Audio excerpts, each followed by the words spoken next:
GST reforms, আমরা বিভিন্ন জায়গায় জিএসটি নিয়ে শুনেছি, আর মার্কেটে আজকে একটা ভালো র্যালি দিয়েছে এই জিএসটির কারণেই। কারণ অনেক কিছু রদবদল হয়েছে জিএসটিতে, অনেকে হয়তো আপনারা জেনে গেছেন, অনেকে হয়তো এখনও জানেননি। কিন্তু আমি এখানে সেক্টর বেসিসে জিএসটিগুলো বলবো, কোথায় কীরকম জিএসটি হয়েছে, এবং আপনাদের অবশ্যই এই জিএসটিগুলো দেখে সেক্টরের উপর নজর দেওয়া উচিত। সেক্টর মানেই আপনার কাছে স্টক চলে আসবে, সেগুলো পর পর পর পর ধরে ধরে দেখতে হবে যে কোন সেক্টরে কি ছিল আর কি হয়েছে, এবং সেই সেক্টরের প্রোডাক্টগুলো আমি বলবো, সেখান থেকে আপনারা এবার খুঁজে নেবেন যে এই সেক্টরের কোন কোন স্টকগুলো এর সঙ্গে জড়িত আছে। তো ভিডিওটা খুব ইনফরমেটিভ হতে যাচ্ছে, তার সঙ্গে সঙ্গে বোনাস ডিভিডেন্ড স্প্লিট আমি আলোচনা করি, আজকের বাজার থাকবে, আর এটাও বলবো যে আমাদের প্রেডিকশন কি থাকতে পারে। আজকের বাজারটাকে যদি দেখি, জিএসটির আমি বলবো জিএসটি খুব খারাপ না, মোটামুটি ভালোই এসছে। জিএসটি যে রিফর্মসটা হয়েছে, যে পরিবর্তনগুলো, যে প্রোডাক্টের উপরে পরিবর্তনগুলো জিএসটি এসছে, সরকার নিয়ে এসছে, তাতে দেখা গেছে আজকে মারাত্মক একটা গ্যাপ আপ দেখা গেছে। আমি আপনাদেরকে কোনো এক সময় বলেছিলাম যে যখনই গ্যাপ আপ অনেকটা বেশি হয়ে যাবে, আগের দিনের ক্যান্ডেলের থেকে যদি গ্যাপ আপটা অনেক বেশি, আগের দিনের ক্যান্ডেল মিন আগের দিনের ক্লোজিং প্রাইসের থেকে যদি দেখা যায় অনেকটা উপরে গ্যাপ আপ হয়েছে, সেদিনকে ভাববেন যে আর কিন্তু ওপরে যাওয়ার চান্স নেই, ওই গ্যাপ আপটাই হবে কিন্তু ওর হাই। একদম মার্কেটে তাই ঘটেওছে।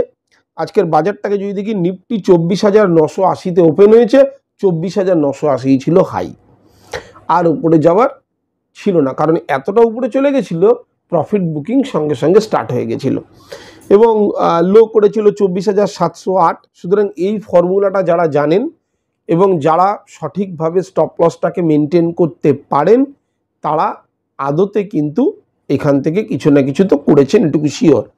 আর লো যেখানে গেছে তার কাছাকাছি গিয়েই কিন্তু ক্লোজ হয়েছে। তার মানে মার্কেটটাই কি দাঁড়ালো, যে মার্কেটে যে গ্যাপ আপটা হয়েছিল সেখানে কিন্তু সাস্টেন করতে পারেনি, সেটাকে ধরে রাখতে পারেনি, এতটাই উপরে গ্যাপ আপ হয়েছে, যার ফলে সেখানে কিন্তু প্রফিট বুকিং স্টার্ট হয়েছে, এবং নিচে পড়তে পড়তে যেখানে লো করেছে সেখানেই তার কাছাকাছি অঞ্চলেই কিন্তু ক্লোজ করেছে। ওভারঅল দেখা গেল 19 পয়েন্ট পজিটিভে বন্ধ হয়েছে। একসময় 130-40 পয়েন্ট উপরে চলে গেছিল, সেখান থেকে বন্ধ হয়েছে। যাই হোক, সেটা মার্কেটের ক্ষেত্রে কি হবে সেটা আমি আরেকটু পরে অ্যানালিসিস করব, যখন আমি নিফটিকে প্রেডিক্ট করব আগামীকালের জন্য। যদি আমি অন্যান্য ইন্ডাসিসগুলো দেখি, অন্যান্য সেক্টরিয়াল ইন্ডাইসিস যেগুলো আছে, Nifty auto 0.85% positive, financial 0.47% positive, FMCG 0.25% positive, private bank 0.02% positive. এর মধ্যেও দেখা গেল যদি যেহেতু গ্যাপ আপটাকে সাস্টেন করতে পারেনি, সেই কারণে আরও ইন্ডাইসেস যেগুলো ছিল সেগুলো কিন্তু নেগেটিভ নোটেই বন্ধ হয়েছে। Health care 0.04, pharma 0.20, metal 0.62, realty 0.78%, media 0.68%, IT 0.94%, PSU bank 1.11% negative নোটে কিন্তু বন্ধ হয়েছে। টপ গেনার যদি ধরি তাহলে Mahindra and Mahindra 5.90% positive, Bajaj finance 4.10% positive, Apollo hospital 2% positive, Bajaj Finserv 1.88% positive. Top লুজারের মধ্যে ধরলে HDFC life 2.8% negative, Tata consumer 2.75% negative, IndusInd bank 1.7% negative, Maruti Suzuki 1.65% negative. এই হচ্ছে টোটালি মার্কেট। অর্থাৎ মুদ্রা কথা কি ধরনের গ্যাপ আপ হলো, কিন্তু সেখানে সাস্টেন করতে পারেনি বলে মর্নিং থেকেই কনস্ট্যান্টলি কারেকশান হতে হতে হতে হতে যেখানে শেষ করলো সেখানেই কিন্তু ক্লোজ করলো। এবার নিফটিটাকে যদি আমি আগামী দিনের জন্য দেখি যে নিফটি কি হতে পারে, তাহলে দেখতে হবে গিফট নিফটিকে। গিফট নিফটি ট্রেড করছে 24,850, তার নিয়ারেস্ট সাপোর্ট, যেহেতু কারেকশান হচ্ছিল আমাকে কারেকশানটাই ধরতে হবে, 24,850-এর নিয়ারেস্ট সাপোর্ট হচ্ছে 24,800, বা আরেকটু বেশি করে যদি ধরা যায় 24,700।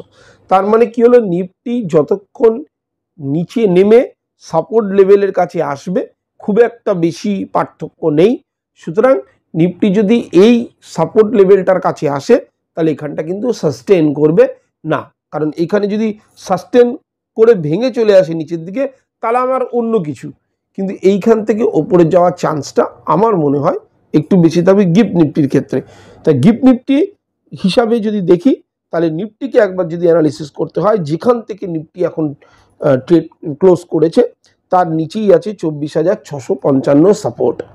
24,655 সাপোর্ট অবধি আমি জাস্ট অবজার্ভ করব। 24,655 যদি ভেঙে যায় তাহলে আমার নেগেটিভ সেন্টিমেন্ট তৈরি হতে পারে, কিন্তু মনে হয় 24,650-এর কাছে গিয়ে ধাক্কাকে ওই জায়গাটা সাস্টেন করবে, করার পর উপরে উঠে চান্সেস বেশি থাকবে। যদি পড়ে যায় তাহলে নেগেটিভ সেন্টিমেন্ট, তাহলে পুট সাইডে আমি ভাববো তিনটে লেভেল S1, S2, S3 যথাক্রমে 24,620, তারপরে 24,590, তারপরে 24,560। কিন্তু পুট সাইডে তখনই আমি পজিশন বানাবো যখন 24,655 লেভেল নিচের দিকে ভেঙে চলে আসবে। উপরের দিকে যদি দেখি তাহলে রেজিস্ট্যান্স দাঁড়াচ্ছে 24,850, যেখানে এখন ক্লোজ করেছে। এই অবধি যদি চলে যায় আমি কোনো রকম কোনো অ্যাকশন নেবো না।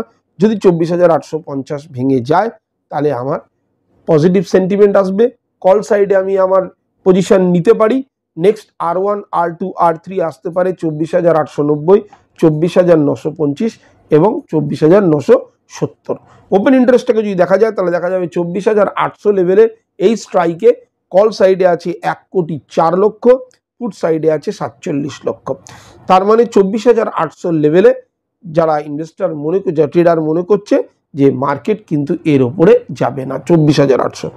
কিন্তু আবার যদি তলার লেভেলটাকে ধরি 24,700, তাহলে সেখানে দেখব 46 লাখ কল সাইডে, 76 লাখ পুট সাইডে, অর্থাৎ 76 লাখ হচ্ছে পুট সাইডে। তার মানে সেখানে ভাবছে 24,700-র উপরে মার্কেট যাবে। তাহলে আমার কাছে একটা ছোট্ট রেঞ্জ বেরিয়ে আসে 700 থেকে 800-র মধ্যে। সুতরাং কালকে আমি হালকা গ্যাপ আপ তার সঙ্গে অথবা একটা ফ্ল্যাট ওপেনিং দেখতে পারি পজিটিভ। আমার কাছে এই মুহূর্তে কিন্তু মনে হয় না নেগেটিভ, কারণ 20 EMA কে ক্রস করলো, এসে 20 EMA এর কাছে সাপোর্ট নেবে, নিয়েছে। এবার কিন্তু মার্কেটে উপরের দিকে যাওয়ার চান্স বেশি আছে। এবং সামান্য একটা খবর জিএসটি রিফর্মস, জিএসটির যে পরিবর্তন, তাতেই কিন্তু মার্কেটে অনেক গ্যাপ আপ ওপেনিং হলো, অনেককে প্রফিট দিয়ে গেল। প্রফিট বুকিংয়ের কারণে মার্কেট কিন্তু নিচের দিকে পড়ে গেল। ভিডিওটা আরও বেশি বাড়িয়ে দেওয়ার আগে এইটুকু বলবো যে যারা আমার চ্যানেলে নতুন আসছেন তারা প্লিজ চ্যানেলটাকে সাবস্ক্রাইবের সঙ্গে বেল আইকনটা দিয়ে রাখবেন। যখনই কোনো ভিডিও আমি আপলোড করব নোটিফিকেশান তার কাছে পৌঁছে যাবে আপনার কাছে। আর পুরনো যারা আছেন লাইক শেয়ার কমেন্ট করে পাশে থাকবেন। একটা ছোট্ট ডিসক্লেমার থাকবে যে যাই আমি অ্যানালিসিস করছি এখানে সম্পূর্ণ আমার ওপিনিয়ন। কেনাকাটির ব্যাপারে আপনি আপনার অ্যাডভাইজারকে জিজ্ঞেস করবেন, বা নিজে মার্কেটে পুরনো হলে অবশ্যই কোনো অ্যাকশান নিতে পারেন। আমার ভিডিওর মাধ্যম দিয়ে কোনো রকম কোনো রেকমেন্ড করা কিন্তু হয় না। চলুন এগোই। এরপরে বোনাস ডিভিডেন্ড স্প্লিট নিয়ে একটু আলোচনা করব, তারপরে জিএসটির কথাটা নিয়ে একদম বিস্তারিত বলবো। বোনাস ডিভিডেন্ড স্প্লিট নিয়ে যদি বলে, ওয়েবসোল এনার্জি সিস্টেম, ওয়েবসোল এনার্জি সিস্টেম 1325 টাকা দামের একটা শেয়ার, স্প্লিট ঘোষণা করেছে 1:10 অনুপাতে। মানে যা শেয়ার আপনার কাছে আছে, কারো কাছে যদি হোল্ডিং থাকে সেটা 10x হয়ে যাবে, 10 গুণ। এক্স ডিভিডেন্ডেড এখনো আপকামিং। এরপরে স্পেন্টা ইন্টারন্যাশনাল, স্পেন্টা ইন্টারন্যাশনাল 106 টাকা দামের একটা শেয়ার, ডিভিডেন্ড ঘোষণা করেছে 1 টাকা প্রতি শেয়ারে। 12ই সেপ্টেম্বর হচ্ছে এর এক্স ডিভিডেন্ডেড। নেক্সট বলবো ইন্টেন্স টেকনোলজিস, ইন্টেন্স টেকনোলজি 89 টাকা দামের একটা শেয়ার, 1 টাকা প্রতি শেয়ারে ডিভিডেন্ড ঘোষণা করেছে। 23শে সেপ্টেম্বর হচ্ছে এর এক্স ডিভিডেন্ডেড। পরেরটা কেএসই লিমিটেড, কেএসই লিমিটেড 2559 টাকা দামের একটা শেয়ার, ডিভিডেন্ড ঘোষণা করেছে কিন্তু 50 টাকা প্রতি শেয়ার। সুতরাং এটাতে একটুখানি মাথায় রাখবেন। 13ই সেপ্টেম্বর হচ্ছে এর এক্স ডিভিডেন্ড ডেট।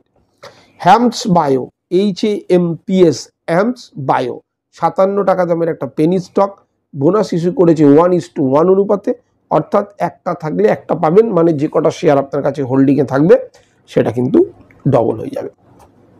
চলুন এবার মেন আলোচনায় আসি, জিএসটি যেটা নতুন করে রেটস এসছে। এতদিন আমরা জানতাম জিএসটি রেট ছিল 5%, 12%, 18%, 28% প্রোডাক্ট বেসিসে, কোনো প্রোডাক্টে এটা, কোনো প্রোডাক্টে এটা। এর মধ্যে কি হয়ে গেল না 12%টা উঠে গেল, 28%টা উঠে গেল। তাহলে কি হলো, দুটো ছিল রয়ে গেল, 5%, 18%, কিন্তু এর সঙ্গে আর একটা বাড়িয়ে দেওয়া হলো 40%। তাহলে তিনটে হয়ে গেল, 5%, 18%, 40%। এবার এটা করার ফলে কি হবে, মাঝখানে যেটা থাকবে সেটাকে কিছু প্রোডাক্টকে হয়তো ওদিকে যেতে হবে, কিছু প্রোডাক্টকে নয় এদিকে আসতে হবে। আমার যেটা 5% সেটা মনে করলাম 5% আছে, কিন্তু মাঝখানে যেটা 12%-এ ছিল সেটাকে সেই প্রোডাক্টগুলোকে হয় কিছু 5%-এর দিকে যেতে হবে, নয় কিছু 18%-এর দিকে যেতে হবে, কারণ যেহেতু 12%টা থাকছে না। এখন ঠিকই আসছে। প্রথমে আমি যেটা নিয়ে বলবো সেটা হচ্ছে এফএমসিজি নিয়ে বলবো। এফএমসিজি সেক্টর, আমি সেক্টর ওয়াইজ বলতে থাকবো, আপনারা কোনো স্টক আমি বলছি না। এফএমসিজি মানে এফএমসিজি সেক্টরটাকে আমি মিন করলাম। এফএমসিজি সেক্টরে প্রত্যেকটা প্রোডাক্টের যে চেঞ্জগুলো আসবে সেগুলো কিন্তু সেই সমস্ত স্টকগুলোর মধ্যে, তার মধ্যে র্যালি দেখতে পারি বা কিছু অন্য কিছু দেখতে পারি, সেটা ডিপেন্ড করবে এটার উপরেই।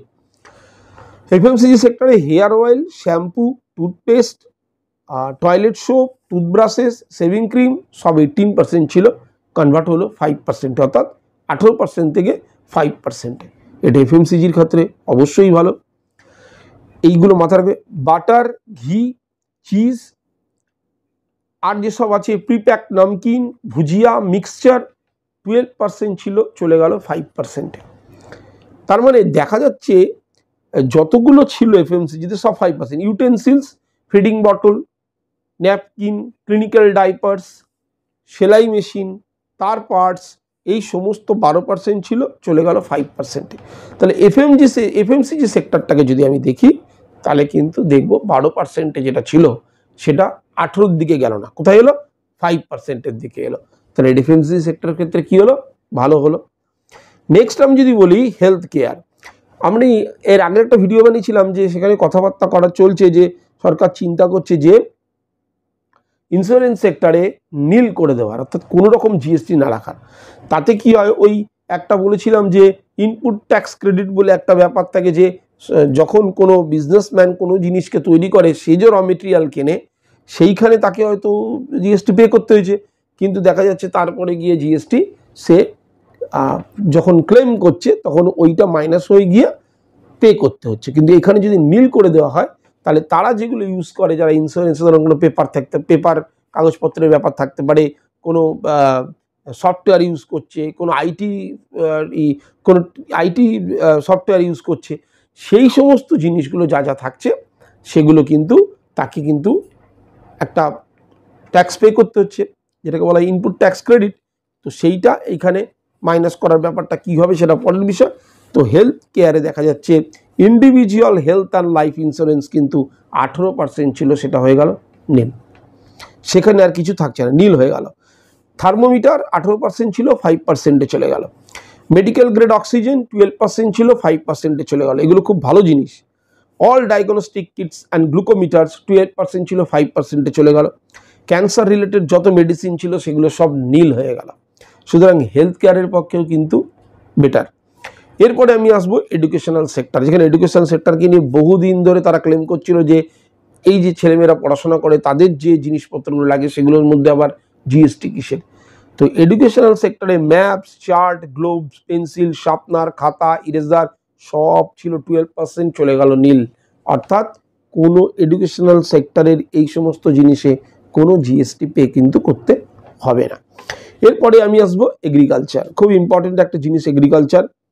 ট্রাক্টর টায়ার্স অ্যান্ড পার্টস 18% ছিল, নেমে এলো 5%-এ। বায়োপেস্টিসাইড, মাইক্রোনিউট্রিয়েন্টস 12% ছিল, 5% হয়ে গেল। Agricultural, horticultural or forestry machine for soil preparing সব কিছু ছিল 12%, চলে এলো 5%-এ। সুতরাং এগ্রিকালচার ক্ষেত্রে কিন্তু আমাদের একটা ভালো খবর যে জিএসটি কমলো। জিএসটি করার মানে জিনিসপত্রের দামটা কমবে।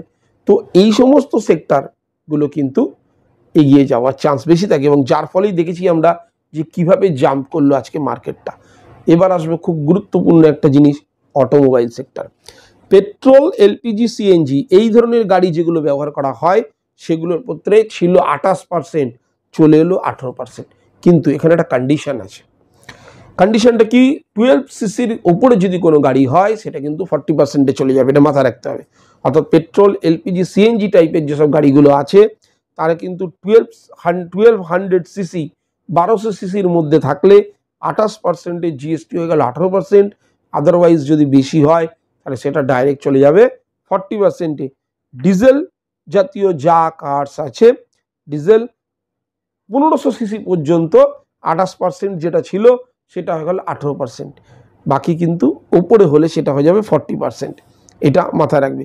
থ্রি হুইলারে ছিল 28%, সেটা কমে হলো 18%। মোটর সাইকেল 350 সিসি, অর্থাৎ 350 সিসি মোটরসাইকেল, যত মোটরসাইকেল আছে যদি 350 সিসির মধ্যে হয় তাহলে 28% থেকে নেমে এলো 18%।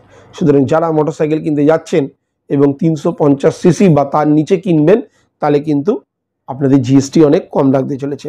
Motor vehicle for transport of goods, অর্থাৎ ট্রান্সপোর্টেশন লাইনে যে সমস্ত ভেহিকেলগুলো লাগছে 28% ছিল, সেগুলো হয়ে গেল কিন্তু 18%। এরপরে আসবো ইলেকট্রনিক অ্যাপ্লায়েন্সেস। ইলেকট্রনিক অ্যাপ্লায়েন্সেস মধ্যে এয়ার কন্ডিশন 28% ছিল, 18%, ভালো জিনিস। টেলিভিশন তার মধ্যে এলইডি এলসিডি সব করছে, 28% থেকে চলে এলো 18%। মনিটর, প্রজেক্টর, ডিশওয়াশিং মেশিন 28% ছিল, চলে এলো 18%। তাহলে আমি এতগুলো যেগুলো বললাম, 5% বললাম, 18% বললাম, 28% বললাম, 5% বললাম, 18% বললাম, এর মধ্যে এটা বললাম যেটা 12% ছিল কোনোটা এসে গেছে 5%-এ, কোনোটা হয়ে গেছে নীল, লাগছে না। এখনো পর্যন্ত নীল যেগুলো বলেছি কি কি বলেছি? এডুকেশনাল সেক্টরে নীল, আর বলেছি কিসে নীল? ক্যান্সার জাতীয় কোনো মেডিসিন নীল, এটাও বলা হয়েছে নীল। আর একটা দুটো হয়তো আমি নীল বলেছি, এডুকেশনাল সেক্টর নীল বলেছি, ক্যান্সার রিলেটেড যেটা আছে সেটা নীল বলেছি, আর ইন্ডিভিজুয়াল হেলথ আর লাইফ ইন্স্যুরেন্স যেটা থাকছে সেটা নীল বলা হয়েছে। এবার তাহলে 40% লাগছে কোথায় এটা জানতে হবে। টোবাকো, মানে টোবাকো রিলেটেড যে কোনো প্রোডাক্ট, কোল্ড ড্রিঙ্কস 40%, যেটা আমি বলেছিলাম যে কোল্ড ড্রিঙ্কসের উপর 40% হতে পারে। নন অ্যালকোহলিক বেভারেজ, যেমন ফ্রুট জুস মানে ফ্রুট থেকে বের করা জুস না, যেগুলো বাজার চলতি ফ্রুট জুস, সেগুলোর উপরে কিন্তু সব 40%।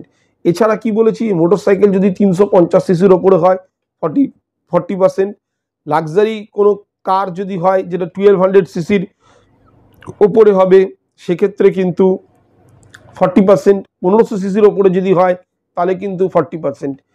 বেটিং, গ্যাম্বলিং, এই সমস্ত জিনিস, পার্সোনাল ইউজের জন্য কোনো হেলিকপ্টার, এয়ারক্রাফট, এই সমস্ত যা আছে সেগুলো কিন্তু সব 40%-এ থাকবে। এবার এইগুলো তো জানা গেল কি কি 40%-এ থাকবে। এবার অনেকে বলেন যে অ্যালকোহলে কিন্তু কোনো জিএসটি লাগে না। অ্যালকোহলে যা থাকে সেটা হচ্ছে স্টেট ট্যাক্স লাগে, জিএসটি লাগে না। পেট্রোলে যেমন জিএসটি লাগে না, স্টেট ট্যাক্স লাগে, সেরকমই স্টেট ট্যাক্স লাগে। এবার হচ্ছে শেষ একটা ব্যাপার আছে এখানে, এর সঙ্গে শেষ জড়িত, এটা হচ্ছে একটা অ্যাডিশনাল ট্যাক্স। এতদিন কি ছিল? 28%-এ যে সমস্ত প্রোডাক্ট 28%-এর মধ্যে পড়তো ওই ক্যাটাগরিতে তাদের কিন্তু শেষ দিতে হতো, কিন্তু 28%টা 40% যেগুলো হয়ে গেছে তাদের কিন্তু আর শেষ লাগবে না, তার মানে ডাইরেক্ট 40%। এবার ইলেকট্রিক ভেহিকেলে কিন্তু অনেকে বলছিল যে যেগুলো দামি ইলেকট্রিক ভেহিকেল তার উপরে আলাদা জিএসটি লাগতে পারে, কম দামি ইলেকট্রিক ভেহিকেলে কিন্তু 5% জিএসটি ছিল, 5% জিএসটি কিন্তু আছে। এইবার সেটা রেগুলার হোক বা লাক্সারি, কিচ্ছু যায় আসে না, 5% জিএসটি আছে। এখন এগুলো চালু হবে কবে থেকে? এগুলো সমস্তটা চালু হবে 22শে সেপ্টেম্বর থেকে। শুধুমাত্র টোব্যাকো রিলেটেড যেগুলো আছে, টোব্যাকো রিলেটেড প্রোডাক্ট যা যা আছে যার উপর 40% চার্জ করা হবে, সেটা এই মুহূর্তে চালু করা হচ্ছে না, সেটাও আপকামিং। তবে 22শে সেপ্টেম্বর থেকে বাদ বাকি যা যা আছে সেগুলো কিন্তু চালু হচ্ছে। এবার জিএসটির সঙ্গে আমাদের সব কিছু জড়িত। জিএসটি একটা ভালো খবর যে এই রিফর্মসটা করা হয়েছে এবং ম্যাক্সিমাম দেখা যাচ্ছে 5%-এর মধ্যে সাধারণ মানুষের জিনিসগুলো ঢুকে যাচ্ছে। এরপরে যদি আসে তো সেটা আসছে এর উপরে 18%-এ আসছে, কিন্তু এই 28%-টা থাকছে না। লাক্সারি খুব বড় হলে সেটা হয়তো 40%-এ যাচ্ছে। এর ফলে আমাদের এফএমসিজি সেক্টর, ইলেকট্রনিক অ্যাপ্লায়েন্সেস হতে পারে, এগ্রিকালচার, এডুকেশনাল, অটোমোবাইল, সমস্ত সেক্টরে কিন্তু আমরা একটা, সব স্টকে হয়তো দেখা সম্ভব নয়, কিন্তু যেগুলো আমার মনে হয় যে ফান্ডামেন্টালি স্ট্রং আছে সেগুলোর উপরেও কিন্তু আমাদের নজর এখন থেকেই রাখতে হবে, দেখতে হবে। এবার রাতারাতি সব কিছুই হবে না, রাতারাতি তো জাস্ট এই ইন্টারডে ফরম্যাটে যদি কাজ করি তখন দেখা যেতে পারে। আস্তে আস্তে সমস্ত মানুষের কাছে জিনিসটা যাবে।